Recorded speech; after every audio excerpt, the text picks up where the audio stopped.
자, 안녕하세요. 북스형 카페 여러분. 자, 오늘은 이제 저번 시간에 이어가지고 메이지 유신 관련된 내용을 이제 볼게요. 메이지 유신 관련된 내용은 시험 문제 예전에 자주 나왔거든요. 근데 최근에는 좀 일본사 내용이 약간 이제 다른 방향으로 뭐 중국사하고 한국사 연결이 되고 이제 나오는 식으로 나오기 때문에 메이지 유신 자체는 한도가 좀 안 나오고 있어요. 그렇지만 뭐 수능이라든지 전에 나왔던 걸 보면 언젠가는 나올 수 있는 주요 그 주제이기 하기 때문에 꼼꼼히 봐두셔야 돼요. 자, 그러면 현재 메이지 유신 관련된 내용을 이제 보는데 이게 이제 그 경기도 서브노트 내용이 좋긴 하는데 일단은 제가 좀 정리한 교재가 더 잘 돼 있기 때문에 기타도 보충 자료로 진행을 해 볼게요. 자, 여기 이제 메이지 유신인데 메이지 유신은 그 당시 이제 1868년에 일어났죠. 그러면 이때 이제 1860년에서 이제 1880년대에 같이 했던 당시 중국에 무슨 운동이 있었어요? 양무 운동이 있었어요. 그래서 이제 메이지 유신하고 양문동하고 이제 비교하는 문제들이 간혹가다 좀 나오거든요. 어, 그래서 양문운동은 이제 동치 중흥을 내세워 가지고 그 당시 진행을 했는데 결국에는 메이지 유신과 양문운동이 이제 서로 체제 경쟁을 하다가 결국에 청일 전쟁에 일본이 승리함으로써 이 메이지 유신 덫이 개혁이 더 우수하다는 걸 보여주게 되죠. 예. 그러면 이제 양운동의 이제 주도층을 좀 볼게요. 자, 여기 보면 이제 주도층은 하청무사 출신이에요. 이거는 양우 그러니까 양무운동이 아니라 메이지 유신의 그 주도층이요. 예. 메이지 유신의 주도층이 그 하청무사 중심이고 근데 이에 반해 양무운동은 이제 여러분도 알다시피 한인 신사들 중심이죠. 예, 이 한인 신사들은 나름대로 기득권을 가지고 있잖아요. 그러다 보니까 인제 개혁을 하는데도 좀 약간 온건한 개혁일 수밖에 없겠죠.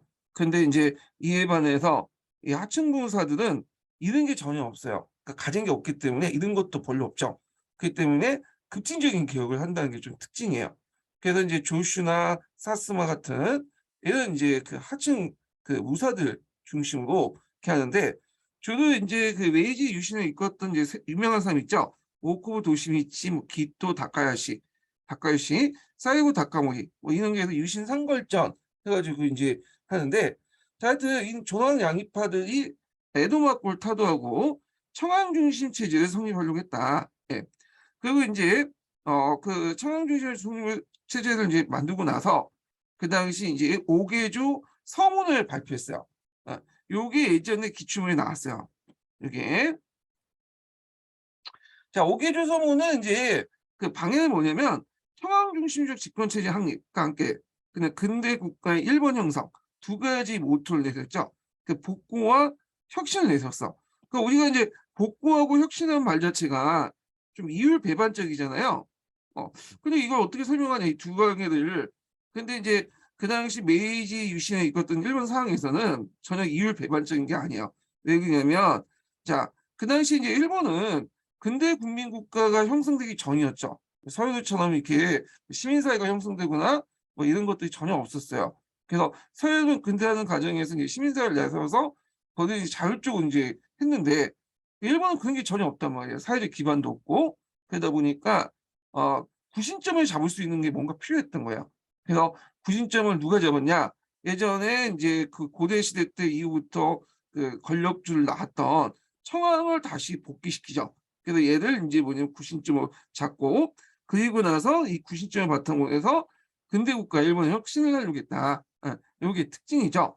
그래서 이런 복구 정책 때문에 처음에 인제 일본의 간제 개편을 보면 메이지 유신 간제 개편을 보면 그대로 인제 그 조종의 그 간제 개편 있죠. 이런 것들을 가지고 인제 해요. 물론 이제 뒤에 이제 간제 개편을 다시 해 가지고 좀 없어지긴 하지만 그래서 인제 청와대 신에게 맹세하는 형식으로 반포하고 정책의 기본 방침을 정했다.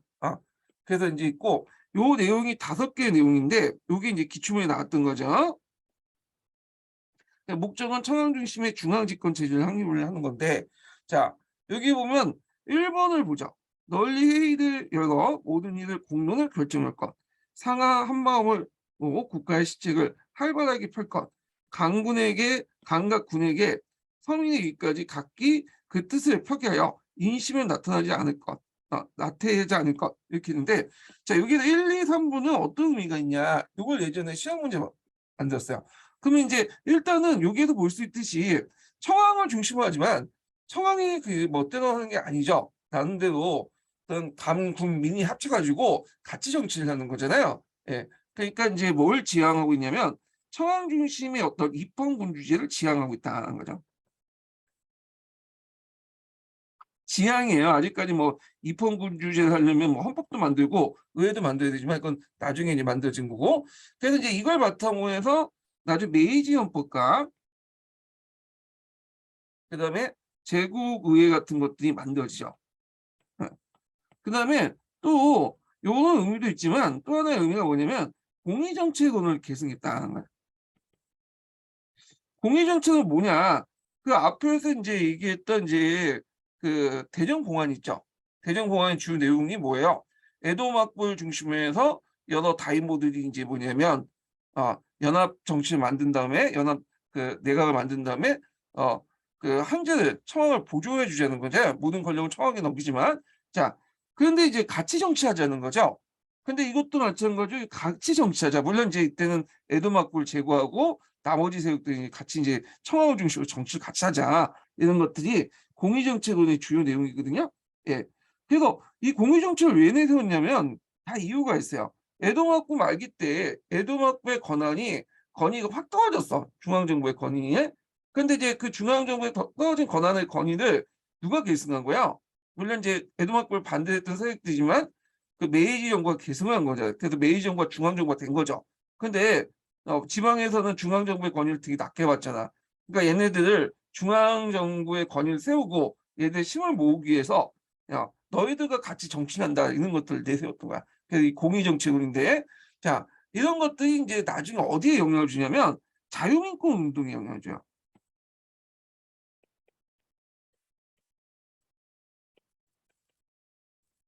그래서 이는 자유민권 운동에 영향을 준다. 여기 좀 기억을 해두시면 될 것 같아요. 그래서 이제 이런 거와 이제 연결되어 있으니까 기억을 해두시고요. 자, 그래서 이제 예전에 이 메이지 5개조 서문과 관련된 내용이 기초에 나왔으니까 파악을 해두시면 될 것 같아요. 그 다음에 이제 1, 2, 3번 외에도 이제 4번을 볼게요. 잘못된 예풍수를 버리고 천재 공도에 근거할 거 이렇게 있죠. 자, 잘못된 예풍수를 버린다는 거는 뭘까요? 이건 뒤에 이게 문명기라든의 어떤 방향 제시다.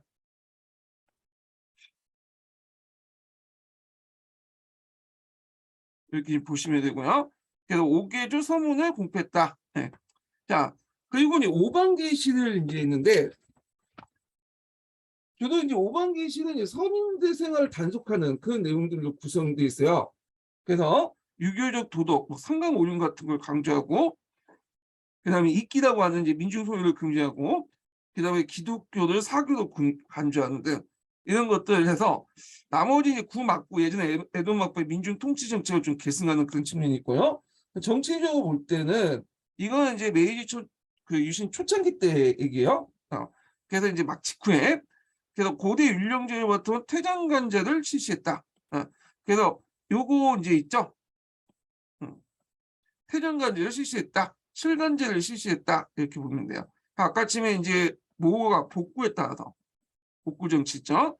그래서 퇴장간제 실시해서 이제 그 예전에 뭐 이성 팔간제 같은 것들을 좀 약간 개선해 갖고 실시를 했죠. 예. 물론 이제 뒤에 이제 그 많은 부분들이 이제 뭐 없어지긴 했는데 근데 진짜 바뀌긴 하는데 일단 초창기 때는 그랬고 그다음에 에도의 명칭을 도쿄로 개명하고 여기를 수도 정했죠. 에도성을 이제 한국으로 삼고 메이지를 개헌해서 연호를 이제 세워가지고 1세 인원 제도를 실시했다는 거죠. 1세 인원 제도는 원래 중국에서 이제 실시했던 제도죠. 한 명의 황제가 한 개의 연호를 이제 했던 제도잖아요.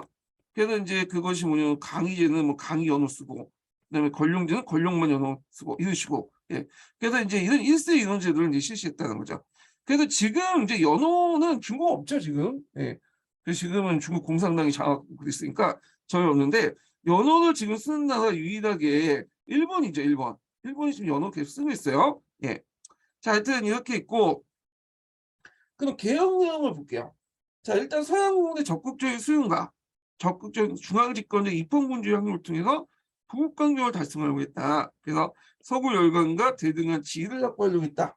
그래서 이제 정치적인 걸 볼게요. 여기에 정치는 이제 지방 정권을 어떻게 통제하는가, 다이모드를 통제해서 얘네들 이제 하나하나 권한을 없애고, 그 다음에 그 지방 중앙에서 이제 직접 통치하는 그런 방향이죠.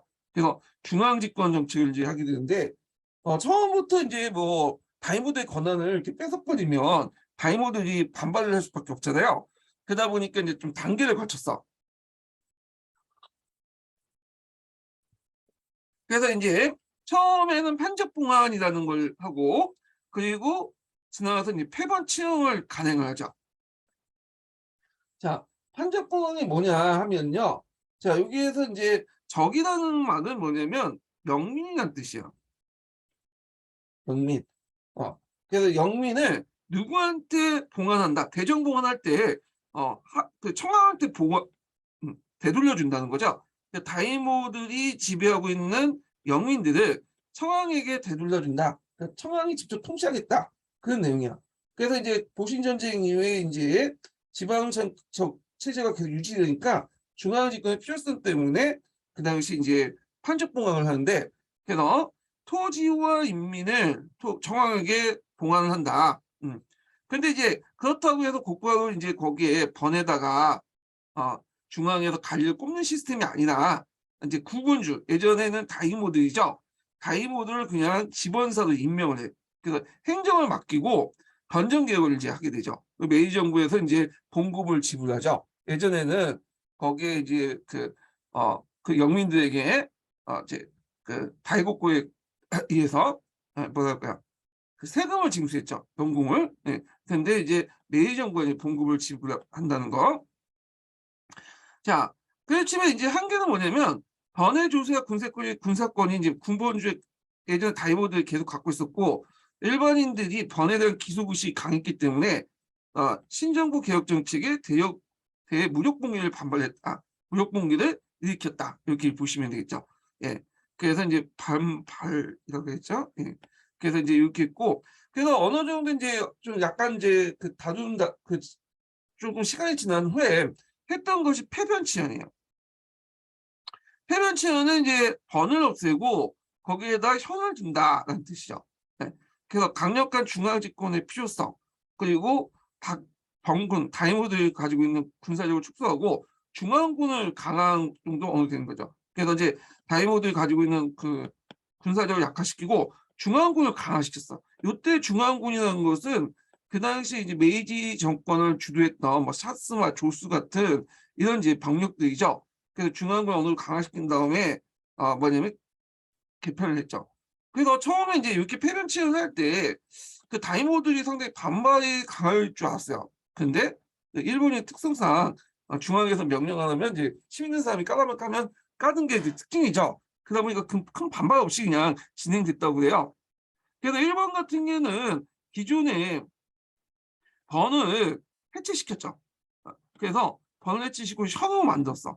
예. 그래서 션의 위치와 번의 그 경계가 좀 약간 달라요. 똑같이 해놓으면 이게 구세력이 잔존될 수 있으니까 거의 해천보호식으로 이제 현을 만들었는데, 다만 이제 앞에서 언급했던 그 다이카 귀신을 주도했던 다이카 귀신이다. 메이지 유신을 이제 주도했던 사스마라든지 도스 이런 번들은 그대로 이제 유지가 되고, 자기들한테 이제 개겼던 또 다른 번들은 이렇게 현으로 이렇게 해천보호를 시켜버린 거야. 그리고 현을 몇 개로 모여가지고 분을 만들죠. 분은 우리식으로 도예요. 예. 그런 식으로 부연제를 개편했다. 3부 72원으로 이제 개편했고요. 그다음 9번주, 예전에 다이모드는 도쿄로 이주시키고 정부의 그 관리나 부지사를 이제 임명을 한 거야. 그래서 이들에게 행정을 맡기죠. 그래서 변의 형태를 완전히 소멸시켰다는 거. 그래서 결국에는 이 폐건치형을 통해서 지방세력을 제고하고 중앙집권을 완성시켰다는 데 의미가 있죠. 예. 그래서 그런 내용도 있고, 그 다음에 중앙정부를 볼게요. 중앙정부는 이제 상권 분립에 의해서 이제 진행되는데, 그래서 사법, 법, 행정, 입법은 나중에 이제 좀 생기겠지만 하여튼 태전관과 신기관 아래에 그다음에 각 성을 설치한다. 태전관과 신기관은 이제 어디에서 들어봤죠? 이성이죠. 이성 팔성제, 그러니까 이간 팔성제를 시시했잖아요. 고대 율령국가 때. 그래서 여기에서 나온 거야. 태전관 신기관에 있고, 이게 판적 봉환식이에요. 그 다음에 이제 태전관을 정원, 자원, 의원, 삼원제를 설치하고 그 아래 각 성을 설치해요. 이때 성이라는 것은 각 부처를 얘기해요. 각 부처. 예. 그래서 이제 있고, 그래서 뭐 대장성 같은 명칭은 오랫동안 지금 상당히 유지가 됐죠. 하여튼 각 부처를 설치했다. 그러니까 고대 율령 체제의 어떤 중앙 집권화 그런 체제하고 비슷하게 되죠. 그거는 복구하고 연결되다 보시면 돼요. 예전에. 그래서 재정일치와 청왕 친정을 내세웠지만 실질적으로는 범벌 권한을 강화시켰다. 이때 범벌이라는 건 뭐냐? 중앙 정부를 장악했던 세력들이 어떤 세력들이냐면 예전에 이제 조스나 샤스마 반들 같은 있죠. 이들이 이제 뭐냐면 거의 중앙 권력을 장악하고 있었어요. 그래서 이들을 범벌이라고 해요. 범벌. 그래서 실제적으로 이제 뭐 이렇게 그 겉으로는 청왕을 내세우고 있지만 실제 정치는 이 범벌들이 했던 거죠. 예. 그리고 이제 태정관이라는 것은 이제 각 그 성, 각 부의 그 업무를 총괄하는 사람이잖아요. 오늘날 국무총리 정도 되시면 돼요. 그래서 국무총리의 권한을 강화시켜 나갔다. 이렇게 보면 되고요. 자, 사회적으로 보면 봉건적 특권 폐지, 신분제 개혁, 의무교육제도 실시, 그다음 징병제 실시 뭐 등등을 했고 신분제 개혁 관련된 내용 볼게요.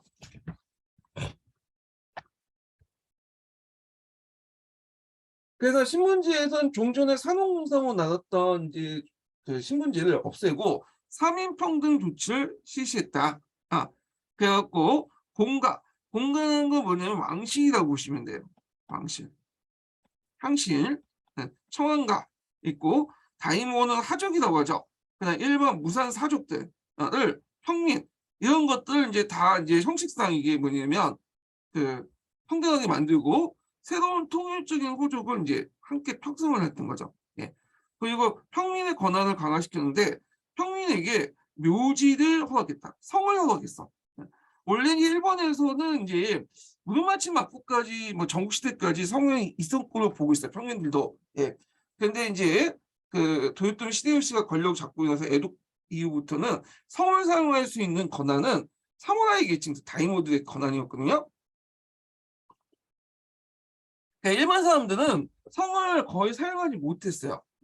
근데 이제 그 당시 이제 개혁하는 과정에서 영국이나 프랑스나 이런 나라들 보니까 성을 사용하잖아요. 그러니까 이제 이걸 본받아갖고 성을 허용했다. 그래서 그 당시 이제 백성들이 막상 성을 사용하고 하니까 그 이제 우리나라 같은 경우에는 조선 후기 때 이제 노비들이 그 양반성을 이제 그대로 해서 유명 그 명문가성을 그대로 쓰고 하면서 이제 성을 쓰는데 근데 이제 지금 그 당시 평민들은 이제 그런 것들은 도저히 할 수가 없고 얘네들은 이제 쫙 항상 엎드려 있는 상태니까 그러다 보니까 자기의 지역이나 그 다음에 직업 이걸 본따 가지고 이제 뭐냐 성을 삼았다고 해요. 이게 영국이나 이런 데서 이제 주로 했던 건데 뭐 예를 들어 뭐 낙가문화 많이 들어봤죠. 낙가문화. 그 문화라는 것은 에도 시대 때 청이라는 뜻이야. 마을. 낙가는 중간이라는 뜻은 중간에 살고 있는 사람이라는 낙가 문화상 뭐 이런 식으로. 자, 그래서 이제 이런 식으로 뭐냐면 성을 사용했다. 그 다음에 거주나 직업 선택의 자유를 부여하고 그다음 평민들이 문무 관리가 되는 것을 허용하고 신분 간의 통용도 허용되고요. 폐도령 이게 폐도령은 뭐냐면 이제 그 사무라이들이 에도 시대 때 특권이 칼을 차는 거잖아. 그래서 사무라이들은 2개의 칼을 찰 수 있죠. 그래서 이런 것도 폐지시켰다. 이게 일종의 사무라이 특권이었죠. 자, 그럼 한계는 뭐냐면 불가춘 천민이었던 에타와 신이라는 사람이 있어요. 네. 그 에타와 신이의 호칭을 폐하고 평면 호칭했지만 그 차별이 계속 존재했다. 이걸 이제 일본의 불황이라고 이제 하는 사람들인데 오늘날 우리식 어떤 백정 그런 역할을 했던 사람들이에요. 그래갖고 이제 이것의 차별이 계속 많이 남으니까 나중에 이제 얘네들이 차별을 철폐해달라. 불황민 차별적 차별 운동을 하게 되는데 이게 수평상 운동이죠. 이런 것들이 우리나라 형평성 운동에 또 영향을 주죠. 자, 그다음에 징병제를 실시했어요. 징병제. 예. 그래서 이제 배경은 국민국가의 형성표. 왜냐하면 징병제를 이제 실시하면서 뭐냐면 사무라이든 그다음에 농민이든 상인이든 같은 이제 계급화에 다 평등을 이룰 수 있잖아. 국민이라는 마인드를 이제 형성할 수 있는 이런 거기 때문에 국민국가 형성의 필요성 때문에 그렇고 그다음에 이제 막말, 에도 막부 말기 때 방막 운동 과정에서 조수변에서 이제 창설한 무사 농민 부대 호일성 이런 것도 입증한 거야. 예. 그래서 조수변에서 이제 여기 무사도 있지만 농민이나 상인으로 구성된 그런 이제 부대들을 창설했잖아요. 그 부대들이 그 당시 그 에도 막부 군대를 격파시켰잖아. 예. 그래서 이런 것들을 보고 이제 사무라이 중심의 어떤 군대의 문제점 이런 것들이 드러나게 된 거죠. 그래서 서구식 어떤 무장을 장착한 그 당시 3인평등 아래의 모든 범신분적인 어떤 군대가 오히려 우수하다 이런 것들을 이제 깨달게 된 거야. 예. 그리고 이제 징병제가 실시되면서 싸움은 이제 사무라이가 한다는 그 통념을 깨고 모든 국민들이 이제 전쟁에 참여함으로써 신분제를 개혁할 수 있는 어떤 바탕이 되었던 거죠. 그래서 이제 목적은 국민 개병주에 이끌어서 군대를 양성하고 그다음 내용을 보면 만 20세 이상의 남자는 신분에 상관없이 3년을 번역을 복무하는 그렇게 해요. 예. 근데 이제 기록에 보면 여러 가지 이유로 이제 뭐냐면 면제제가 많다고 그래요. 돈이나 권력 있으면 면제받고 그렇게 있고 그래서 하여튼 이런 병력들이 이제 뭐냐 서양식 장비와 훈련을 받았는데 이들의 우수성을 이제 처음으로 입증한 사건이 뭐냐면 선안전쟁이야. 선안전쟁은 이제 도쿄를 기준으로 해서 서남 쪽이니까 큐슈죠. 큐슈 지역에 더 반란이 났어요. 뒤에 얘기했지만 그래서 이제 이때 이제 몰락한 사무라이들이 사이코 다카모리의 지도 아래 이제 반란했는데 이걸 진압을 했죠. 그래서 훈련된 이제 3인 평등의 군대가 사무라이의 특권적 군대를 뭐냐면 진압을 한 처음 아주 이제 효율성을 입증한 이게 상당히 중요한 전쟁이죠. 예전에 이거 마지막 사무라이라는 영화가 있었거든요. 거기에 또 소재가 됐던 그런 전쟁인데 하여튼 이 전쟁 뒤에 좀 얘기할게요. 그다음 병문성을 육군성과 해군성으로 분류하고요. 이건 뭐 약간 이제 삼초포 같은 얘기지만 육군하고 해군이 별로 사이가 안 좋았다고 하죠. 일본에서는요. 자, 그다음에 참모범을 신설하고 헌병제도를 확립했다. 의의를 보면 국내 위기 상황에서 필요한 물리력을 동원할 수 있고 또 한국은 면제 규정이 많았고 농민들이 뭐냐면 징병제 반대 반란이나 예. 그래서 뭐 신분제 폐지의 의미도 있겠지만 농민들 입장일 때는 예전에 군대 안 갔는데 군대 가라고 하니까 반발할 수밖에 없겠죠. 지금 러시아에서 이제 동원령 내리니까 반발한 것처럼 그래서 이런 이끼를 뭐냐면 샬세 이끼라고 해요. 막 이런 것도 이제 일어났다. 징병제 샬세 이끼가 아니라 잘못된 징병 방대 이끼.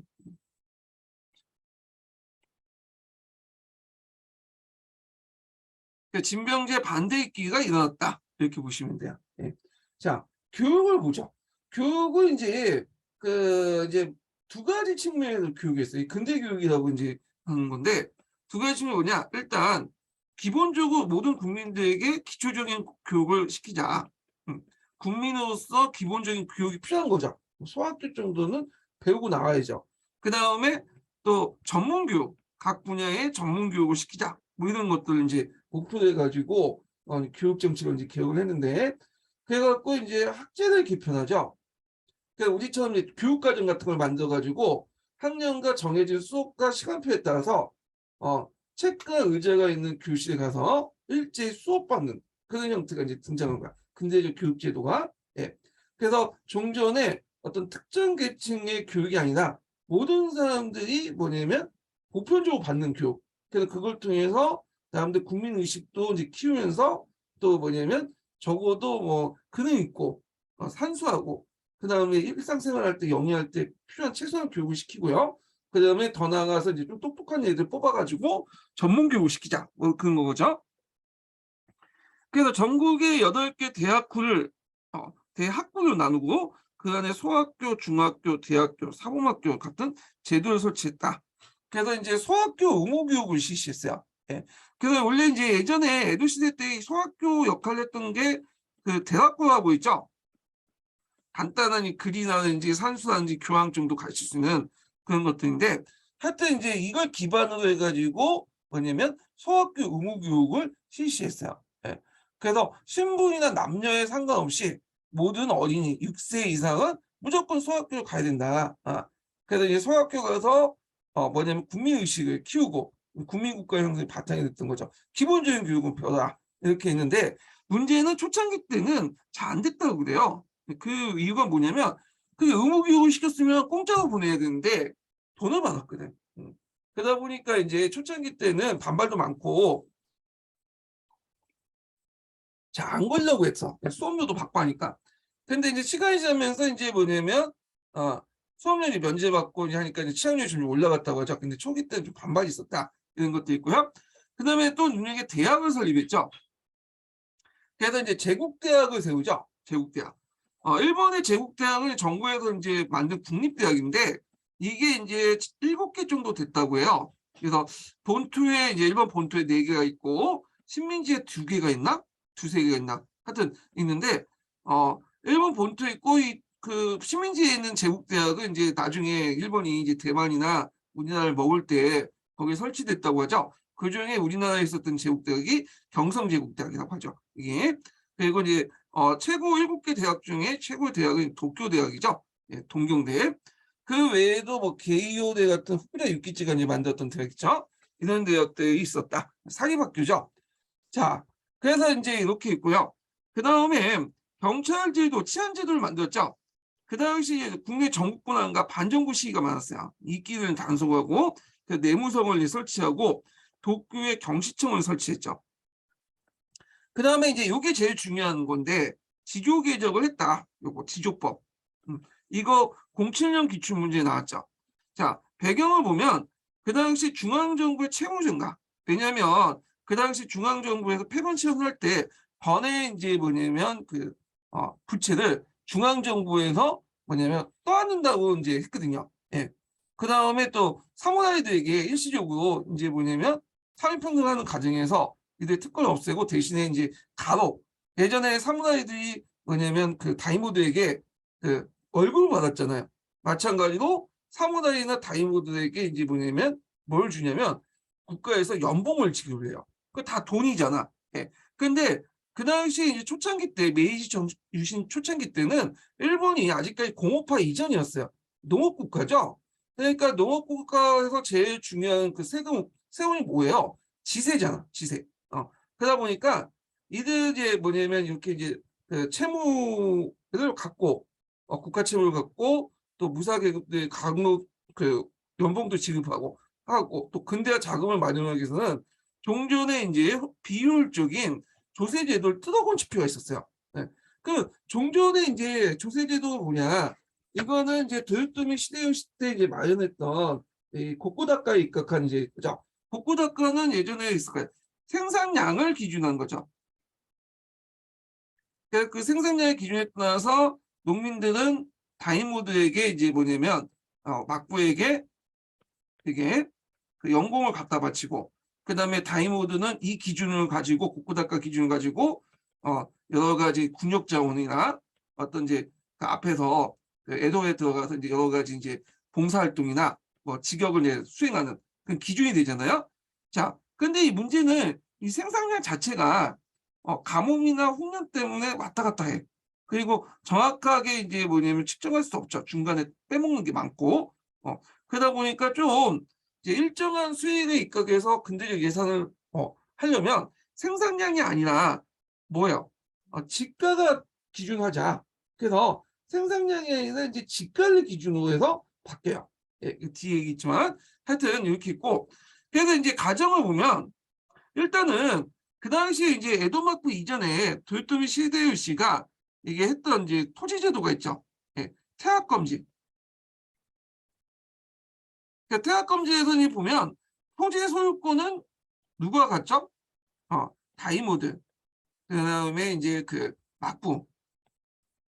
그다음에 뭐 사무라이들 중에 그 토지 지급받은 사람들 있잖아. 하타모토나 곡괭이 그런 계층이 갖고 거고, 그다음에 토지 경작권은 누가 갖냐면 하쿠슈 계층들. 그래서 이런 애들이 갖는 거죠. 일반 농민들. 그러니까 그러니까 중농 계층들이 갖는 건데, 원래는 경작권을 갖고 있으면 매매 양도 상속, 매매 양도나 뭐 저당 이런 것들이 안 돼 있어요. 원래 우리 태학검지 안에서 이게 정할 때는 에도 시대 때도 그걸 계승했는데, 실제로 이거는 명문상 얘기고, 에도 중기가 되면 이제 뭐 매매 양도 저장 뭐 해갖고 사고 팔고도 그래요. 그러니까 거의 경작권이 소유권화 됐다 보시면 돼요. 그래서 이제는 그걸 인정하고 메이지 정권에서는 그러면 경작권을 갖고 있는 애들이 토지 소유권을 부여하는 거야, 애들이. 그래서 얘네들에게 이제 직권을 발행해. 이 직권은 뭐냐면 근대적 토지 소유권을 확인해줬다. 그러니까 오늘날만 부동산 등기제도, 그러니까 토지 소유를 법적으로 증명할 수 있는 토지 그 증명서라고 보시면 돼요. 소재지라든지 면적, 생산량, 토지 가격, 소유주가 명시돼 있어요. 그래서 이제 이걸 이제 직권하고 이걸 바탕으로 지조 개정을 공포를 하죠. 그러니까 전국적인 지조 개정 정책을 완료했다. 그 농민들이 소유하고 있거를 인정했다. 이건 뭐냐? 종전에는 뭐 경작권, 소유권 이렇게 좀 약간 그 일권주의가 아니라 한 개의 토지권의 토지에 대한 권리로서 두세 개의 권리를 갖고 있는데 이걸 완전히 정리했다는 거죠. 네. 그래서 그 앞에 도요토미 히데요시가 복잡한 중춘적인 소유관계와 경작관계를 다 두 개로 정리했는데 여기 들어서는 한 개로 정리해버렸어. 네. 그래서 오늘날 근대적 소유권, 그 토지의 권리에는 딱 한 개의 권리, 소유권만 있다. 일권주의를 확립했다 보시면 되죠. 그래서 이제 있고, 그 토지의 소유권을 인정해서 경작자에게 토지의 소유권을 인정해주고, 토지의 수조권을 국가에서 행사해요. 예전에는 이제 다이모드 행사했는데, 막구가 행사했는데 국가가 중앙정부 하원하는데, 그리고 가세 포준량을 국고다가 수확량이 아니라 지가로 변경해. 대개 이제 몇 퍼센트를 하냐면 3% 지가에.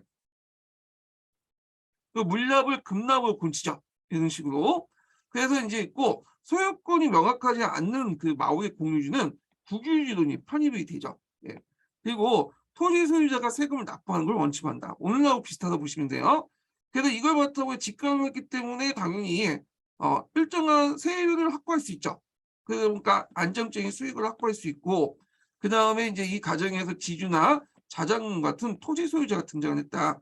한계를 보면 지가가 높았다는 거, 높은 지주. 네. 이거는 이제 그 정부 입장에 볼 때는 이제 전국 그 각지를 이제 조사해 갖고 예전에 봤던 거에 바탕으로 3% 정도 평균이다 이렇게 생각을 하고 이제 걷었는데, 문제는 이 지역까지 차이가 있는 거죠. 그래서 3%는 예전에 이제 걷는 세율 다 곳곳 입가격으로 더 많이 걷는다고 한 그 지역도 있었어. 지가가 이제 뭐냐면 좀 약간 높은 지역이겠죠. 자, 그러다 보니까 이렇게 왜 세금을 많이 걷냐? 이래서 이제 농민의 저항이 전국적으로 발생을 했고 농민 이끼들이 많았죠. 그 다음에 또 여기 보면 그 급납을 그 돈을 걷는다지만 현물자가 계속 지속을 하고 있었고, 그리고 일물일권주의에 따라서 예전에 정통적으로 인정받는 권리가 있었어요. 이폐지 사유권이나 영소작권 이런 것들이 특권이 취소돼. 그래서 그 이폐지 사유권이 뭐냐면 그 당시 이제 마을 공유지를 이용할 수 있는 권리 있죠. 이것도 우리나라에 있었죠. 우리나라의 토지조사 사업 결과 이폐지 소유권 같은 사용권을 이제 무시당하잖아요. 이걸 부정하고. 하여튼 이런 것도 이제 뭐냐면 무시당하고 인정 안 했죠. 영소작권이 뭐냐면 소작 특권을 취소하는 거예요. 그 영구히 이제 소작권을 갖고 있어. 이것도 상당히 복잡한데 앞에서 이제 얘기한 건 소유권 있고 경작권인데, 경작권을 갖고 있는 애들이 이제 하쿠쇼가 나오는 이제 분홍계층이거든요. 실제 지주계층을 보시면 돼요. 그 당시에. 예. 근데 그 밑에 또 뭐냐면 얘들이 땅을 나눠줘요. 예. 얘네들이 또 여기 밑에 소작인데 있어.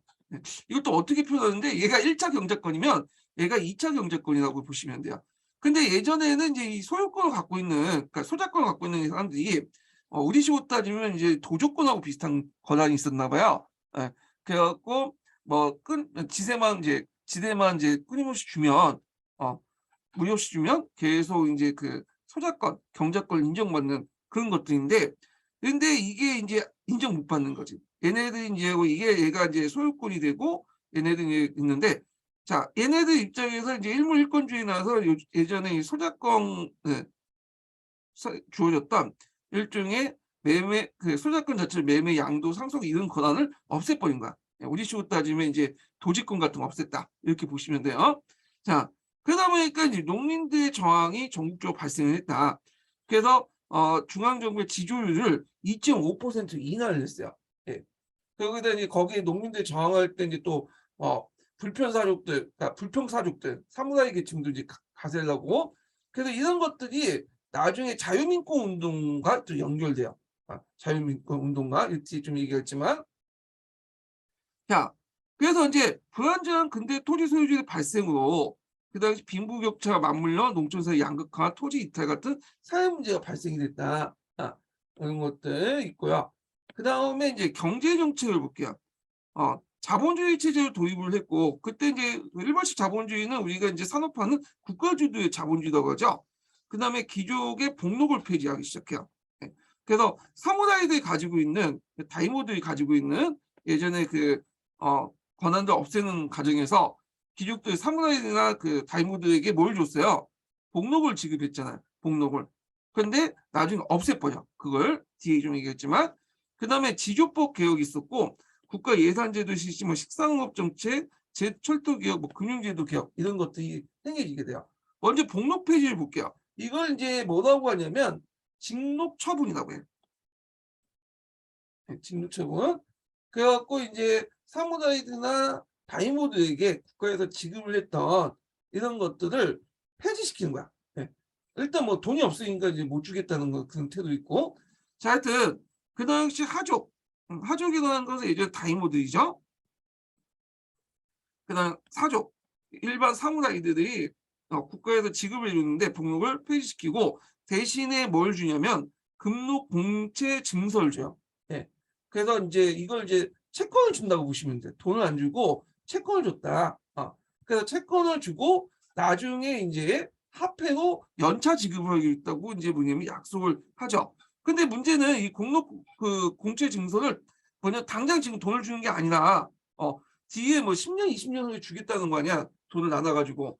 그러니까 지금 당장 먹고 살기가 어려운 사람들에게 그렇게 말을 하니까 이 사람들이 그 채권을 다 갖다 팔아요. 채권 시장에. 그러면 채권이 값싸게 물량이 많아지면 어떻게 해요? 채권 가격이 뭐냐면 낮아질 수밖에 없겠죠. 그러다 보니까 이제 값싸게 이제 그냥 싸게 그 채권 시장에 팔아버리고 그래서 이제 대부분 이 사람들은 몰락을 했다. 당연히 이 사족들은 반발할 수밖에 없겠죠. 그래서 이제 나중에 정황록이나 사족 반란의 배경이 됐다. 그래서 앞에 이제 사족들의 어떤 여러 가지 특권을 폐지시킨 것도 있고 이런 복록 폐지 같은 경제적 특권을 또 폐지하는 것도 있고 그래서 일부 이제 뭐냐면 진짜 원래 집안 자체가 돈이 많은 그런 하족 있죠. 다이모 집안가 그 다음에 이런 얘들은 제외하고 대부분 몰락을 하게 돼요. 대부분. 그리고 이제 이들은 몰락한 사람들은 이제 관리나 경찰이나 교원 이렇게 이제 뭐냐면 하거나 아니면 이제 상인들이 되거나 이렇게 되거나 나머지는 거짓 쪽박이 되거나 그렇게 되는데 자 하여튼 이 복록 폐지가 다행했다 이렇게 보시면 돼요. 근데 식상업 정책을 볼게요.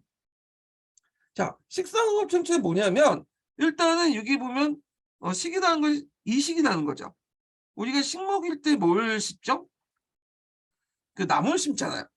마찬가지로 유럽의 근대적인 어떤 사업 시설을 그대로 어디에 심는 거야? 일본에 심어서 경제를 흥하게 하자. 이런 것들이 식상업 정책의 주요 내용이에요. 예.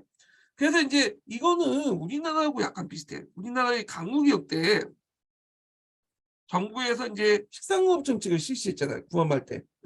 이거는 이제 우리나라에서 자체적으로 한 것보다는 일본에 영향을 받았다고 보시면 돼요. 네. 그래서 이또 시다 보니까 이제 식상업 정책 같은 우리나라에 소개해주면서 이제 하고 또 한 것도 있는데 일본의 경제제도는 이식했다, 영향을 받았다 이렇게 보시면 되겠죠.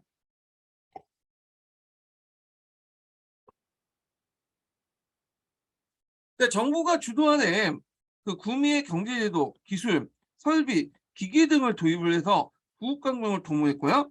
그다음에 외국인 기술자를 고용해서 근대 사업을 육성했다. 그다음에 무기 공장, 예, 그 군비의 근대화를 꾀하고 강상 경영, 뭐 철도 부설, 근대적 화폐 제도를 채용했는데 여기서 이제 일본 같은 경우에는 초창기 때는 에도 시대 때는 되게 금하고 은을 같이 사용했어요. 네. 그 금은 복분위 제도라고 하거든요. 금과 은을 왜냐면 같이 인제 사용해 이게 아마 강동 간서 지역에 따라서 이제 각각 다른 걸로 알고 있는데 이게 인제 나중에 은본위 태안 제도로 인제 뭐냐면 통일되죠. 어. 그 영국의 영향을 받았다고 그래요. 그래서 인제 있고 이게 우리나라 1차 갑오 개혁에 인제 은본위 제도 실시한다 뭐 그 내용이 인제 또 영향을 주죠. 그러다가 세계적인 추세가 인제 근본으로 넘어가니까 뭘로 바뀌냐면 근본이 태안제도 바뀌어요. 중앙은행을 만들고 근본이 태안제도로 바뀌죠. 이 근본이 태안제도 때 인제 1898 년에 그런 제도가 이제 실시되고 이때 이제 일본의 엔화가 더 이상 우리나라에 들어오지 못하죠. 왜냐하면 근본이 태안제도를 함으로써 이제 지폐의 발행량이 적어지거든요. 축소되니까 그 당시 일본은 그 당시 금을 그러니까 엔화를 우리나라 유출 못하게 막아버려. 그러다 보니까 이제 1898년 이후부터는 뭘 사용하게 돼요? 예. 제은행권을 사용하게 되죠. 제은행권. 그러니까 일본 화폐지만 일본에서 사용되지 않는 우리 한국에서만 사용하는 제은행권. 메가다의 화폐 가격 때 이제 본위 화폐로서 이제 사용했던 거죠. 예. 자, 하여튼 그 근본이 태안 제도를 실시했다. 이렇게 보시면 돼요. 그다음에 우편 제도를 제정하고요. 전화나 전신을 도입하고 기계제 공장을 도입을 했다. 예. 그래서 이 철도 건설 관련된 내용이 있죠. 요거는 약간 이 동아시아 교과서 부분에서 좀 언급이 됐어요. 한중일 철도 관련된 내용인데 한중일 철도도 한번 나올 수도 있어. 그 예전에 인제 그 안보 예전에 인제 어디야 동촌철도, 남만주철도 나왔는데 철도 건설 과정은 인제 또 나올 수 있을 것 같아요. 예. 하여튼 철도는 인제 그 당시에 물류 어떤 유통의 어떤 기관망으로 뭐냐 사용을 했죠. 그래서 이제 도쿄와 요코하마 사이에 최초 부설됐다. 그래서 전국적으로 인제 설치됐다. 이렇게 했거든요. 그 민간 자본들이 철도를 건설을 했고요. 그래서 간동과 간설 연결은 그 철도를 완비했고 또 남북 철도도 완비됐다. 그 일본은 되게 철도망이 상당히 발달돼 있어요. 예. 그래서 하여튼 이런 것도 있고 그다음에 결과를 보면 인구 이동, 상품 유통, 인적 교류 촉진, 그 철도 인제 여행이 가능하면서 활동 공간 시야가 확대되고 그다음에 이제 공간상의 어떤 개념이 바뀌게 되죠. 예. 그 예전에는 이제 뭐 교토에서 도쿄에서 교토로 가면 상당히 먼 거리로 인식을 하는데 이때 이제 철도가 놓여지면서 뭐 1 시간이면 왔다 갔다 할 수 있는 거리 이렇게 이제 하게 되죠. 예. 이거는 우리나라도 마찬가지인 것 같아. 예. 이런 것도. 그래서 인제 있고 일본이나 우리나라 그 중국이나 철도를 만들 때 다 뭐냐면 처음부터 찬성했던 건 아니죠. 미 많은 사람들이 반대를 했어. 일본도 마찬가지야. 이 철도 반대하는 사람들이 되게 많았어. 이 철도가 들어오면 외국 문화가 너무 들어올 수 있다. 그래서 인제 뭐 이렇게 인제 했는데 뭐 하여튼 이런 것들이 있었다. 이렇게 보시면 돼요. 자, 그다음에 근대적 기업들이 출연되죠. 그래서 인제 뭐 미쓰비시, 미쓰이 이런 것들인데 미쓰비시 같은 기업들은 원래는 이제 에도마코 때 포목상했던 그 기업들이에요. 기업이다 보면 큰 상점이다 보시면 되는데 이런 것들이 이제 근대적 기업으로 바뀌었다 이렇게 보시면 되겠죠. 여기에서 정상이라고 하는 게 있어요. 정상. 정상은 뭐냐면 그 당시에 이제 민간 사업자들이 막 터질 때 정부로부터 특혜를 받게 돼요. 그래서 금융, 무역, 해운 같은 분야의 독점적 이익을 얻게 되는데 정경유착 상인 집단을 정상이라고 했어요. 예. 예. 그래서 이는 정상들이 출연했다 이렇게 보시면 되고요. 그다음에 이제 화폐 및 금융제도 그 내용을 보면 뭐 오사카 조폐국이 만들어지고 신화폐 조례가 발표돼서 십진법이 채용되고 뭐 샌디 이런 식의 신화폐가 이제 주요되고요. 그다음에 이제 앞에서 국립은행 같은 거 있죠. 이런 것들 해 갖고 국립은행법을 제정해서 은본위 태안제도나 뭐 금본위 태안제도 할 때 은을 예치시키고 태안지폐를 발행해야 되고 금을 예치시키고 태안지폐를 발행하면 중앙은행이 있어야 될 거 아니야. 이런 것도 있었다는 거고 사상적으로 보면요. 자, 신도를 국교화시켜요. 그러면서 또 서구 사상을 또 수용하는 것들인데 자, 그래서 이제 신교 국교를 보면 신불 분리령을 내리죠. 예전에는 그 신하고 그 신도하고 불교를 합쳐놨죠. 그 불교를 적극적으로 좀 지원해 줬잖아요. 기독교를 이제 뭐냐면 탄압하는 측면에서. 근데 이때부터 신도와 불교를 분리시켜 놓고 뭐냐면 그 신도를 국민 신앙의 중심으로 종속시키게요.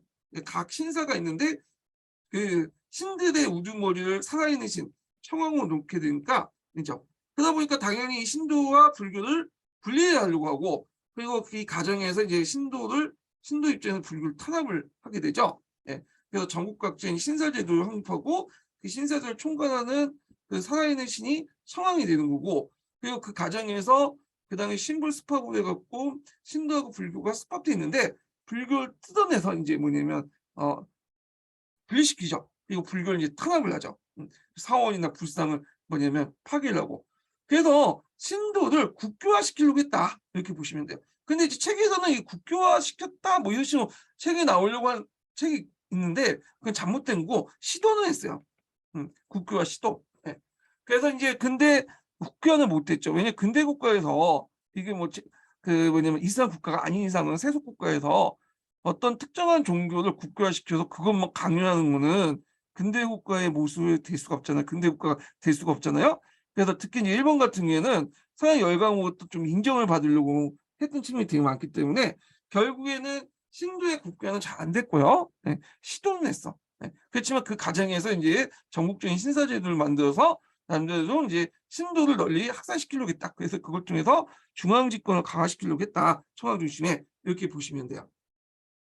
자, 기독교를 볼게요. 기독교는 개항 이후에서도 뭐냐면 계속 이제 뭐냐면 탄압을 했는데 시간이 지나면서 이제 점점 탄압의 강도가 좀 약해지죠. 예. 그러다가 결국에는 이제 기독교 선교사들이 많이 오고 교육이나 의료 활동도 많이 하고 그러다 보니까 이제 기독교는 그냥 개인의 종교적으로 인정해줬어. 예전에는 좀 탄압을 했는데. 그래서 이제 개항 초기 때 탄압했다가 점점 뭐냐면 인정하는 추세가 됐다. 예. 그래갖고 근데 일본에서는 기독교는 그렇게 많이 믿지가 않아요. 우리보다 빨리 들어왔지만 기독교가 전체 인구 중에 1%도 안 된다고 해요. 그래갖고 이제 결혼식이나 뭐 그렇게 할 때 뭐 기독교 의식을 하고 대부분은 뭐냐면 안 믿는다 기독교를 우리하고 좀 대비되는 거죠. 자, 하여튼 이제 기독교가 있고 그래서 개항 초기 때는 약간 탄압했지만 나중에는 그냥 인정해줬다 이렇게 보시면 돼요. 자, 그래서 이제 결국에는 결과가 어떻게 되냐? 끝물이 안 좋죠. 그래서 결국엔 국수주의고 군국주의고 제국주의 체제로 이제 넘어가는 그런 게 이제 보이게 되죠. 예. 그래서 이제 이런 내용도 있고요. 그다음에 이제 이거 관련된 내용을 제가 이제 여기에서 그 서브노트에서 이제 쭉 얘기를 한 거야. 여기 근대적 신분제도 개혁 이렇게 있고 여기 좀 눈여겨볼 이제 패도령을 실시했고 그래서 이것 때문에 어, 평민과 구분이 이제 실질적으로 소멸됐다는 거. 또 이게 이것 때문에 또 불만도 많겠죠. 단발령은 이제 앞에서 일본의 이제 머리 형태 있죠. 예, 그걸 이제 서양식 머리 형태로 장려했다. 예, 이런 것도 있고, 그 다음에 이제 지가제 관련된 지족법 개혁 관련된 내용들 있으니까 좀 기억을 해두시고요. 직노처분도 아까 아침에 얘기했고, 그다음 식상업 관련된 내용 이제 있고, 예, 이런 것들 좀 기억을 해주시고, 요게 좀 눈여겨볼 게 홋카이도 개척 관련된 내용이야. 홋카이도. 홋카이도는 이미 에도 시대 때 마쓰이단가 뭐 그 변들 2개 변을 설치하고 홋카이도 남부 지역은 이제 일종의 일본이 이제 좀 장악을 했고 거기에 아이누족들이 있었어요. 그 아이누족들이 그 뭐냐면 좀 통상을 하고 그랬거든요. 근데 나중에 이제 일본 메이지 정권부터 이 홋카이도를 본격적으로 개발해. 그래서 홋카이도 개척사를 설치해요. 그래서 여기를 해가지고 본격적으로 일본 영토 편입시키고요. 아이누족들을 거의 일본화 시키죠. 예. 그래서 이제 자국을 못 쓰게 하고 일본화 시키고.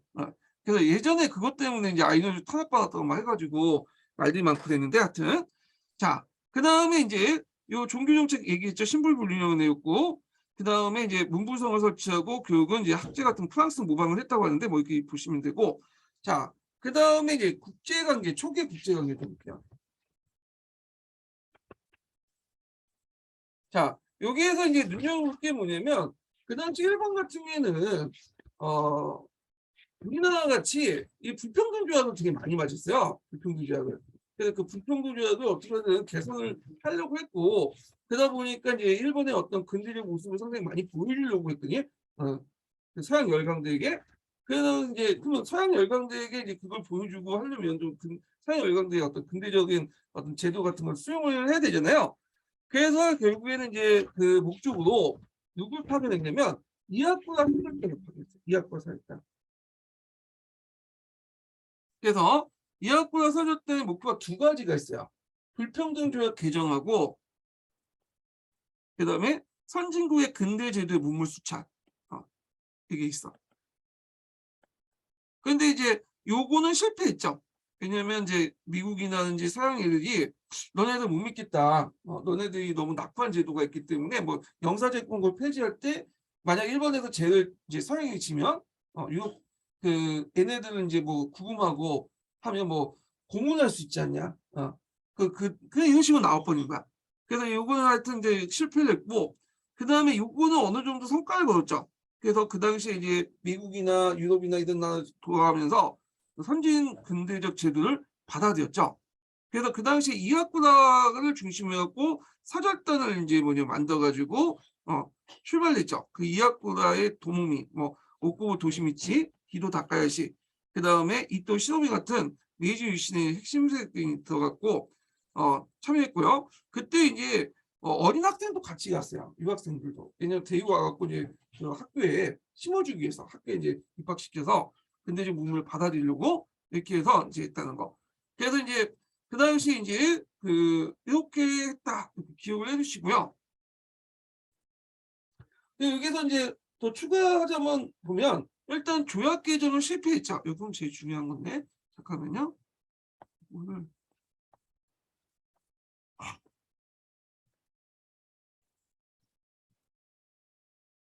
이게 어딨어? 이거 보다가 몇 페이지 펴보시냐면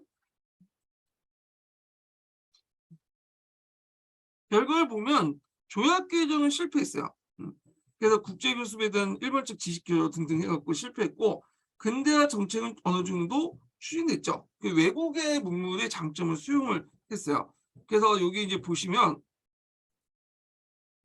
그 당시 이들은 일본에 돌아와 메이 정부의 개혁 정책에 이제 입안했는데, 그래서 메이 정부 군대를 정비하고 그 군대 제도는 이제 독일에서 영향을 받았죠. 독일 장교에 초빙했고, 함대는 또 영국의 영향을 받았어. 그러니까 육군은 뭐 그 독일, 그 영국은 해군은 육군, 영국 이런 식으로 이제 했죠. 그리고 독일식 의무제도를 실시했어요. 그래서 이제 전반적으로 보면 독일 제도를 많이 받아들였다고 보시면 돼요. 나중에 이제 헌법이라는 것도 독일 제도를 받아들였죠. 뒤에 얘기했지만, 자, 근데 얘네들이 이하쿠라 설단이 이제 갈 때 잔류파들이 존재하고 있었어요. 이 잔류파들 사이고 다카모리가 이제 중심으로 해갖고 사이고 다카모리 중심에서 얘네들이 전환론을 이제 주장을 했는데 받아들이지 않았죠. 그래서 결국에는 얘네들이 선한 전쟁을 일으키죠. 그래서 이런 내용들이 이제 있다는 거. 그 다음에 이제 이렇게 돌고 다니면서 이 조약 개정이 실패한 게 뭐냐면 이제 여러 가지가 있겠지만 사법제도도 문제가 있고 일본에 그 다음에 또 이제 제일 중요한 정치제도로서 이제 입헌 정치가 구성이 안 됐다. 너네들이 뭐 헌법에 있는 것도 아니고 의회가 있는 것도 아니냐. 그래서 이제 얘네들도 헌법과 의회의 필요성을 이제 인식을 하게 된 거야. 이걸 만들어갖고 서구식 근대 국가를 만들어서 뭔가 그 불평등 조약을 개선하고 서구 열강으로부터 일본을 이제 그 근대 국가도 인정받기 위한 어떤 그 몸부림이 이제 펼쳤던 거죠. 물론 이제 이때 이제 그 헌법이라든지 의회 개설 같은 것들은 누구 중심이에요? 그 뒤에 있지만 자유민권 운동가들 중심이 아니라 민간 중심이 아니라 중앙정부가 중심을 해야 되는 거죠. 뒤에 좀 얘기하겠지만, 자, 하여튼 그 이학과 사절단 관련된 내용이 예전에 목적 부분 관련돼 갖고 시험 문제 07년 기출문에 나왔어요. 예. 그래서 요거 좀 파악을 해두시고요. 예, 이 부분은. 자, 그 다음에 이제 홋카이도 개척 관련된 내용은 이제 얘기했죠. 개척했고, 나무는 누쿠를 이제 뭐냐면 오키나와로 편입을 했죠. 예, 요걸 이제 뭐라고 하냐면 누쿠 처분이라고 해요.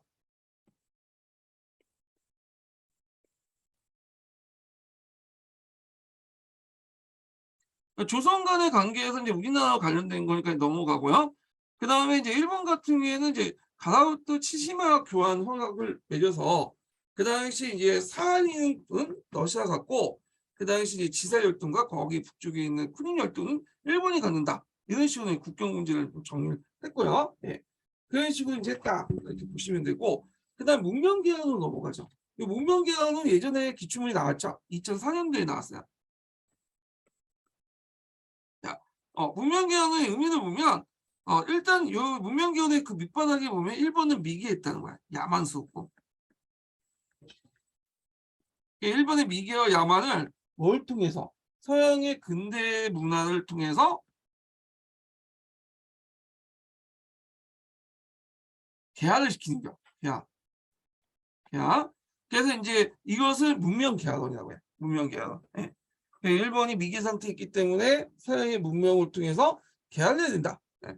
그래서 이런 식으로 그 개화를 해야 된다. 이렇게 주장을 하는데 이걸 상징적으로 보여줄 수 있는 그 사진이 있죠. 그림이. 사파가 여기 있죠. 자, 일본인들이 있는데 세 종류의 일본인들이 있어요.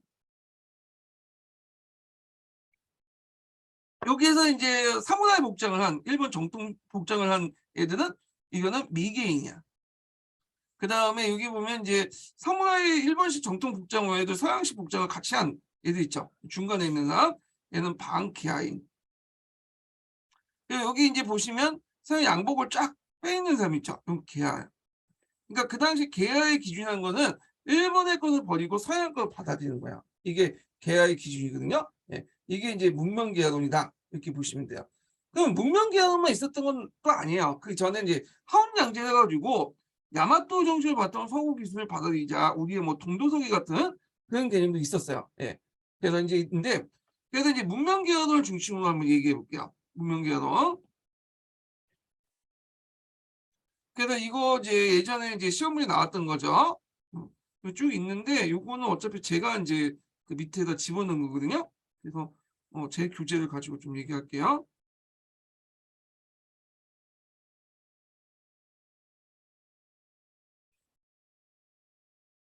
자, 문명개헌은 메이지 정부가 이제 문화와 국민생활 전반을 거쳐 서양의 근대 사상 및 문명 생활을 이제 유입을 시킨 거죠. 특징을 보면 일본 상태를 미기 상태 보고 미기 상태 벗어나기 위해서 서양의 문물을 적극적으로 수용하자. 예. 그래서 이제 뭐 후쿠야 유키치, 뭐 니시무라 시키키 뭐 등등 이런 사람도 있는데 이런 사람들은 메이도코사 명문사를 이제 뭐냐면 만들었어요. 이게 이제 있고 여기에서 이제 단체에서 만든 잡지가 명류 잡지 메이크로 자시야. 예. 그래서 이제 이렇게 있고 이들은 인권이나 입헌 정치를 강조하는 민권 사상을 큰 영향을 줬다. 그래서 이제 그 옆에서 공의 정치론 있잖아요. 이 공의 정치론이 민권 사상에도 영향을 줘. 자유민권 사상. 그래서 이제 이렇게 좀 기억을 해두시면 될 것 같아요. 근데 얘네들이 좀 약간 모순점이 있어. 어떤 모순점이 있냐면 국내에서는 뭐 민권이니 뭐 이런 것들 이제 되게 강조하죠. 민권, 인권 이런 식의. 그래서 이제 뭐 국민들의 목소리 높여야 된다, 뭐 민주화 된다, 뭐 이런 식으로 외치면서 실질적으로 이제 국외 정책에 대해서는 팽창 정책, 침략 정책을 옹호하거나 합리화시켜 버려. 되게 이중적이야. 네. 네. 그래서 국내에서는 상당히 민권이라든지 민주를 외치면서도 밖에서는 뭐냐면 그 제국주의를 옹호하는 그런 모습들을 이제 볼 수가 있는데 그 대표적인 사람이 후쿠자 유키치 같은 사람이죠. 뒤에 좀 얘기했지만 자 후쿠자 유키치는 상당히 유명한 사람이죠. 이거 나올 가능성이 있어요. 이 사람. 네. 지금 일본 만행 집회 그 인물이야. 이 사람이 만행 딱 보면 이 후쿠자 유키치가 보이죠. 그래서 오늘날 이제 게이오 대학의 전신이었던 게이오 의숙을 설립을 하고요. 그다음에 중국과 한국의 개혁 사상가들에게 큰 영향을 줘요. 그래서 자주 만나서 뭐 형님 아우 하면서 지냈던 사이예요. 그리고 이제 후쿠자 유키치가 이제 김옥규의 갑신정변을 이제 실패했다는 소문을 듣고 종전에 이제 어떤 같이 지내자 한일 중 같이 이제 뭐냐면 연대하자는 그 생각을 버리고 그냥 뭘로 바뀌었어요. 예. 그냥 미개한 국가들 한국과 중국 미개한 국가이기 때문에 우리가 이제 하나 입국하자. 아시아 국가를 벗어나서 분업화 국가 되자. 뭐 이렇게 주장하는데 이거 뒤에 좀 얘기할게요. 하여튼 하나론을 주장했던 사람이죠.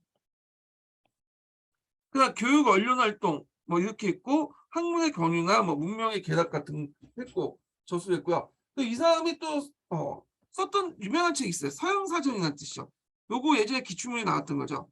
이 사람이 이제 에도 맞고 말기 때 미국을 방문해 전수했는데 이 사람이 이제 그 1866년에 이걸 만들었다고 해요. 에도 맞고 말기 때. 그래서 그 당시 일본 국민들에게 발전된 서양의 모습을 알리고자 출간했다. 2011년도에 기출문이 나왔던 거예요. 그래서 요거 좀 기억을 해주세요. 서양사전. 우리하고 좀 비슷한 게 뭐냐면 서유건문 있죠. 서유건문. 6.1주년 서유건문하고 좀 약간 비슷한 책이야. 이 책이. 자, 그래서 이제 있고 그 다음에 이제 평가로 인류 근대사상의 원료 형성에 기여했다. 예, 이렇게 보면 그럼 문명기하는 내용을 보죠. 이 문명기하는 내용은 이제 동아시아 교과서에도 나오죠. 이 내용이. 예. 생활풍습들을 보면 서양식 시간과 후일 개념을 도입을 하죠. 이것도 뭐 한중일 공통이에요. 이거는. 예. 그래서 저 후일 개념 같은 게 우리는 이제 예전에는 중국이나 우리나라 뭐 그냥 순 단위로 놓았죠. 순 11 단위로. 한성 순부할 때 여기 신자 순이잖아요. 근데 이제 7일 단위로 이제 생활이 바뀌어요. 여기. 그래서 이제 있고 하여튼 그래서 이제 그 대표적인 태양력을 채용하고 그다음에 시간 표시를 하루에 24시간 통일하고 간청에는 일요일날 후일제를 정한 7요일제. 네. 요거 연결돼 있죠. 그다음 음력사를 폐지하고 청한 기념일을 제정하고 절기 행사를 금지하는 그런 것들을 했다. 이렇게 있고 그래서 이제 그 당시에는 뭐 시간이라는 개념이 좀 약간 뭐 축신이 자신이 뭐 이런 식의 개념이기 때문에 명확하지가 않죠. 그래서 이걸 이제 명확히 하기 위해서 어떻게 했냐면 그 당시 시계를 널리 보급하고 도시나 주요 광장이나 큰 건물에 시계탑을 뒀다고요. 시계탑. 그리고 또 이제 이 시간 개념이 이제 서양식 시간 개념이 이제 널리 확산된 거, 시, 분, 초 이렇게 딱딱 끊어가지고 확산된 거는 이제 제일 큰 역할을 했던 것이 철도죠, 철도. 예. 그래서 기차죠, 기차.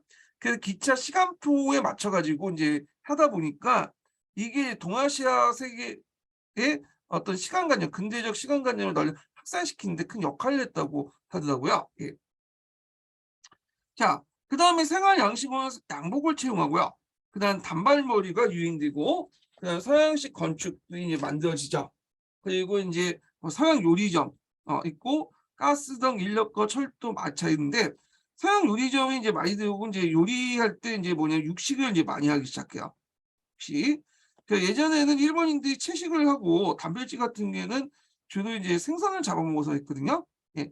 그런데 이제 불교의 영향이 있어 그런지 몰라도, 일본 애들은 그 메이주시 이전까지는 네 발 달린 짐승을 잡아먹지 않았다고요. 뭐 소나 돼지나 뭐 이런 것들을. 그래서 이제 그걸 먹지 않았다고 해요. 그래서 그러니까 외국에 좀 일본인들이 좀 약간 그 체격이 좀 왜소하죠. 그런 것도 있는데, 근데 메이저 유신 이후에 이제 서양 사람들 보면 키가 크고 뭐 등치도 크니까 그 당시에 일본이 좀 약간 낙후돼 있었잖아요. 그 원인을 찾다 보니까 서양인들의 어떤 그 외모를 보니까 이건 우리가 지금 너무 외모가 키도 작고 뭐냐면 등치가 작아서 얘네들 뭐냐면 이렇게 낙후된 거다 그렇게 생각을 했나 봐. 비교해서 원래 근본적인 그게 아닌데. 자, 하여튼 그래갖고 서양식 요리를 받아서 고기를 먹자. 예. 그래서 네 발 달린 고기들 먹기 시작하죠. 그래서 이제 만든 게 뭐 돈가스라든지 그다음에 카레라든지 그런 것들인데 하여튼 그 음식들을 먹기 시작해요. 예. 그러니까 신문도 보면 자, 요코하마이치 신문이 최초의 일간지죠. 그래서 이제 그 당시 요코하마가 개항적으로 되게 발달된 지금도 발달된 도시죠. 하여튼 이렇게 있고 그다음 요미우리 뭐 아사히 신문도 있었고 이런 것도 있고요. 한계는 문명개항선 주 도시나 상류층에 한정돼 있고 지방까지 전파되지 않았고요. 일본 정통 문화를 무시했다 뭐 이런 것도 있고 그러니까 근대 도시가 이제 뭐 그때 많이 만들어졌죠. 그래서 개항 도시의 외국인 거주지 조개가 만들었어요. 요코하마. 이거 나오죠. 그래서 이제 우리나라 뭐 부산, 인천, 요코하마 뭐 그 당시 뭐 상하이 조개 같은 거 나올 때 같이 나와. 예. 동아시아 교과서에서. 자, 그래서 이제 이런 내용도 좀 기억을 해주시고요. 예. 그 다음에 뭐 사상과 종교인데 이제 여성의 권리 신장이 있고 만민공법이 행해졌어요. 요거 그 동아시아 교과서에 있죠. 예. 만국공법, 만민공법이라고 하죠. 이게 똑같은 말이에요. 예. 만국공법, 만민공법 이런 것들이 행해졌는데 이게 이제 서양식 어떤 국제법이잖아요. 그래서 문명국과 반문명국, 미개국을 분리하지 않고 불평등한 국제 질서를 정상화시켜주는 그런 거죠. 겉으로는 상당히 평등한 것 같지만 실제로 그 내용을 보면 상당히 불평등한 그런 내용인데 이걸 이제 뭐냐면 그 당시 이제 수용했다 이렇게 보시면 될 것 같아요.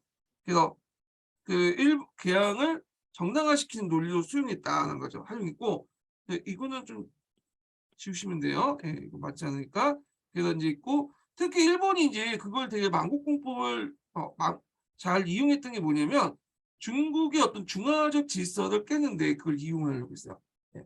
그래서 만국국보의 어떤 국제법적 질서를 내세워서 중화적 질서를 깨려고 상당히 이용했다는 거. 그게 우리나라 이제 가가도적 내릴 때 일본이 들이밀었던 게 뭐냐 만국국보이죠. 만민공법.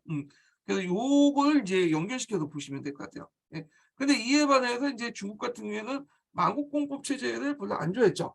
왜냐하면 그거 들어오면 종전의 동아시아 국제 질서가 이제 무너지는 거니까 그래서 이제 이렇게 이제 거부하는 거고 그 내용이 이제 어디에 나와 있냐면 동아시아 교과서에 있으니까 한번 읽어보세요. 이 만국공법, 만민공법 관련된 내용이요. 예.